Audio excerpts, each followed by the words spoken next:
Well, this weekend on 48 Hours, a brother is on a mission to get justice for his sister who he believed was murdered by her husband. Authorities ruled her death a suicide and no one has been charged. However, her brother doesn't buy that ruling and has been pushing for an arrest. Natalie Morales joining us live now with more on this latest episode titled Joe Hunter's Mission. Good morning. Great to be with you here. We know this episode has to do with the death of Joanna Hunter, and her brother Joe says that there's more to the story. So what does he think happened, and why does he doubt that the authorities' ruling of a suicide?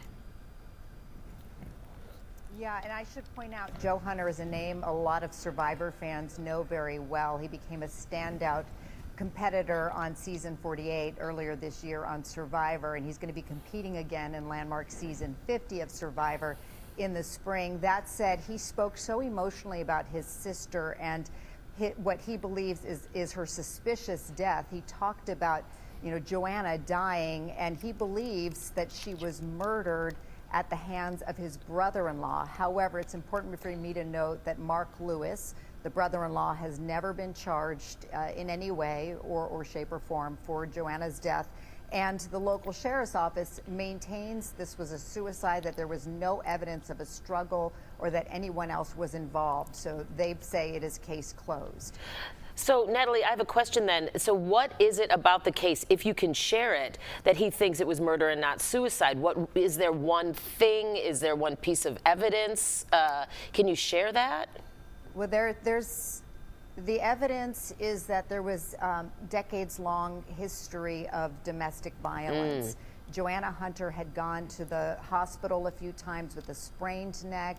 She had reported and gotten restraining orders from Mark Lewis on 2 separate occasions. So there was a history of strangulation that dates back, to 1995 and 1996 when she first started dating him, until she died in 2011. So that said, there's a lot more that you'll have to tune into the 48 Hours episode to see the case and the evidence that was compiled. But again, Mark Lewis has never been charged in Joanna's death. Yeah, an important distinction here, but there is a new law in Joanna's name. Can you tell us about that?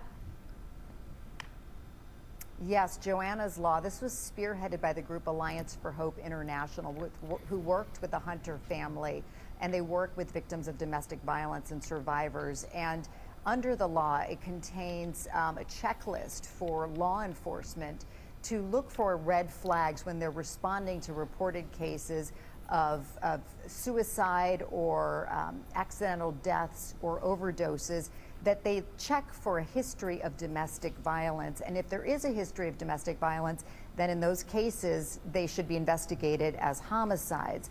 And that law was passed unanimously in the state of California beginning of the year. It went into effect in the beginning of the year in 2025, and it is law in the state of California. But the hope from the Hunter family and the group Alliance for Hope International, they hope that eventually this will be something that can be a national law.